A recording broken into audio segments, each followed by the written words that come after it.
बार हम सोचने लगते हैं, रामचरितमानस के सुंदरकांड को जब पढ़ते हैं तो उसमें वो चौपाई मिलती है, अस्कई चला विभीषण जब ही आयुहीन भये सब तभी। जब विभीषण जी छोड़ के गए तो रावण आयुहीन हो गया। हम वही प्रार्थना तुमसे भी कई बार हम अपने लोगों से प्रार्थना करते हैं कि अगर घर में कोई भक्ति करे ना तो रोकना मत, हो सकता है उन्हीं की भक्ति के कारण तुम जिंदा हो सकता है उनकी भक्ति के कारण तुम जिंदा हो। और कई बार एक साधारण भक्त के जीवन से ही पूरे घर में प्रकाश रहता है, पूरे घर में प्रकाश रहता है। एक आदमी भगत हो गए पूरे घर को ठाकुर जी का बना लेता है। तो अब वो भी भक्त हो गया जगन्नाथ जी का, खूब लाड़ लड़ाने लगा। एक दिन युद्ध हुआ तो राजा जो थे उन्होंने सेनापति को कहा कि जाओ, अमुक देश के ऊपर हमने चढ़ाई की है, तुम जाओ जीत कर आना। राजा की बात मान करके वो पड़ोसी देश के ऊपर युद्ध करने गया, लड़ा, युद्ध जीत गया। वहां पर उस राजा के यहां जहां चढ़ाई की थी वहां एक टोपी थी और टोपी में 100 हीरा थे, 99 छोटे छोटे, एक बड़ा। इसने सोचा 99 हीरा तो हम राजकोष में जमा कर देंगे, पर जब हम हार रहे थे तब जगन्नाथ महाप्रभु को याद किया था, उनकी कृपा से हम जीते हैं, ये बड़ा वाला हीरा हम उनको देंगे, जगन्नाथ जी। तो 99 हीरा की टोपी तो रख दी, पर बड़े वाले हीरा को अपनी इसमें बांध लिया कि वो तो हम ठाकुर जी को देंगे, जगन्नाथ महाप्रभु जी को। वापस आया, राजकोष में सब जमा हुआ तो बाकी सैनिकों ने राजा को उस टोपी के बारे में बताया। तो राजा ने खबर भेजी कि भाई वो टोपी जमा करो। उसने कहा कि हम सब तो जमा करेंगे पर एक हीरा जमा नहीं कर सकते। तो सिपाहियों ने और राजा ने कहा कि सुनो, 99 भले ही ले लो पर वो दे दो, वो बड़ा हीरा कीमती है।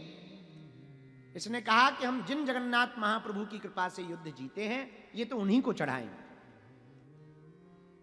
सबको लगा कि ये झूठ बोल रहा है, नौटंकी कर रहा है, इसको ये हीरा खुद रखना है, भगवान भगवान का नाम लेकर के ये पाखंड कर रहा है। इसने सोचा कि यहां रहेंगे तो ये छुड़ा लेंगे। घोड़े पर सवार हुआ और पुरी की तरफ बढ़ा। राजा को पता लगा तो राजा ने घिरवा लिया। एक जगह कुंड के किनारे सरोवर के पास में ये घिर गया। इसने कुंड में अपना हीरा फेंकते हुए कहा, प्रभु हमने सुना आप सब जगह हो, यत्र विष्णु तत्र विष्णु सर्वत्र विष्णु, आप सर्वत्र हो। अब हम पुरी तो नहीं आ पा रहे हैं, यहीं से हमारे इस प्रसाद को स्वीकार करो। और इसने फेंक दिया। स्नान विस्नान किया, पकड़ा गया, राजा के सामने उपस्थित हुआ। राजा ने कहा हीरा कहाँ है? सिपाहियों ने कहा वो इसने कुंड में डाल दिया। राजा बोले जाओ कुंड से पानी निकलवाओ। पूरा पानी बाहर निकाला, हीरा नहीं मिला। राजा बोले कीचड़ निकालो। हजारों सैनिक सेवक घुस गए, कीचड़ पूरा निकाल दिया जमीन में, और पानी चाहे निकल आया पर हीरा नहीं मिला। बड़े परेशान भय। तब तक यहां पुरी जगन्नाथपुरी से खबर पहुंची, पत्र आया अंगद सिंह के नाम से, सेनापति अंगद सिंह आपके द्वारा भेजा हुआ हीरा श्री जगन्नाथ महाप्रभु की सेवा में पहुंच गया है और उनके मस्तक पर लगा दिया गया है।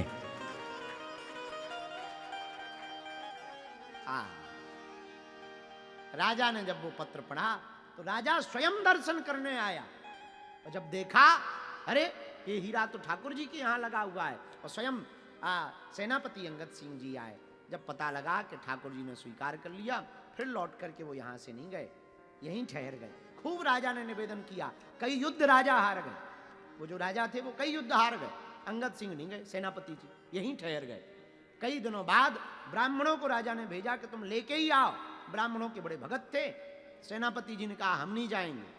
ब्राह्मणों ने कहा कि आप नहीं जाओगे तो हम सब यहीं प्राण त्यागेंगे। तब ब्राह्मणों का मन रखने के लिए अंगद सिंह गांव के नजदीक तक गए। राजा चरणों में लिपट करके खूब दंडवत प्रणाम करता। एक भक्त के कारण एक भी युद्ध नहीं हारे, पर एक भक्त नगर से चला गया, एक भी युद्ध नहीं जीते। आपके घर में अगर कोई भगवत भक्त हो जाए उसे टोकना नहीं। एक भक्ति जीवन के कई रंगत ले आती। एक संगत रंगत बदल देती। पानी, दूध का संग पानी को मिल जाता है, अपने मोल बिका देता है। तुमने देखा कभी? पानी कितना, बिस्लरी वाला पानी भी लो तो 20 रुपया लीटर, और दूध 50 और 60 का मिलता है, और 20 रुपया के भाई साहब 60 रुपया में बिकते हैं। किसके कारण? संगति के कारण। और तो ठीक है, हमारे बगल में चलने वाले चेले पेले भी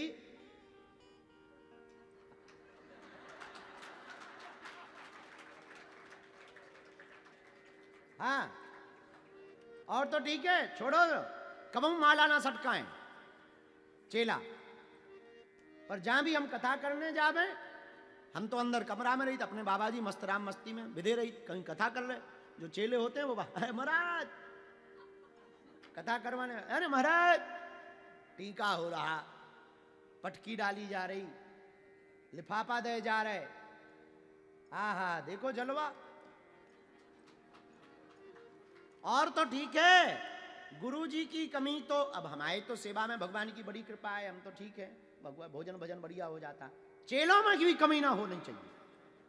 चेलों की सुविधा गुरु जी से प्लस होती है। हाँ, हम एक जगह की बात बताएंगे, लोग हंसेंगे, हमारे चेला को भी बुरा लगेगा, हम बताएंगे नहीं किसकी बात कर रहे हैं हम। हमको जो रुकाया गया वो 2 स्टार नहीं होगा कमरा, हमारे चेला को 5 स्टार में रोका गया। सच बताएं, हमें भारी जलन हुई। देखो भाई, हम बहुत झूठ नहीं बोलते, हम साफ साफ कह रहे हैं, बहुत जलन हुई हमको। हम कहा यार गुरु वो हैं कि हम कहा इस्तीफा ले लो हमारा, हमको भी चेला ही बनना है, कम से कम उसी कमरे में रोकेंगे। या गजब का कमरा इसमें, उसमें जकूजी लगा एकदम। हमारे में जो पानी आता गरम, वो जो है चूल्हे पे गरम होके आता, और भाई साहब के में गीजर लगा बड़ा, और हमारे वालों जो बिस्तर है एकदम सीधो साधो, पर हमारे चेला को ऐसो बैठ के वो रिमोट से ऊपर होता। हमें बहुत जलन हुई, हमका बाहर में गया गुरुपद, मजाक की बात। पर हमने एक दिन अपने उस ये तो मजाक है, ऐसा स्वभाव नहीं है हमारा सेवा वो सुविधा पाने का, ऐसा कोई स्वभाव नहीं, बहुत साधारण स्वभाव। तो हमने उनको बुलाया, जो जजमान जी थे, उनका इधर आओ, अकेले में चाय पिलाई, पहले तो मक्खन लगाया, पर हमने कहा सच सच बताओ, हमको ऐसे में क्यों रखा और चेला को भैंसे में क्यों रखा? तब एक बात बड़ी गजब की बोली, वो आदमी भी हमारी जैसा फक्कड़ था। बोला गुरुजी, आपको बुलाने का एक ही रास्ता है चेला,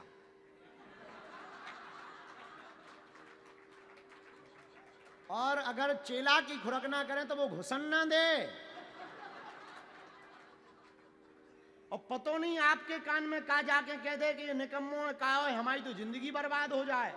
तो गुरुजी जय भगवान साक्षी हैं, दर्शन की तुम्हारी बड़ी ललक, और तुम्हारे बिना हम रह नहीं सकत, तो हमने उसी दिन प्रण ले लो कि तुम्हारी चाहे सेवा कम करेंगे पर चेलों को खुश रखेंगे।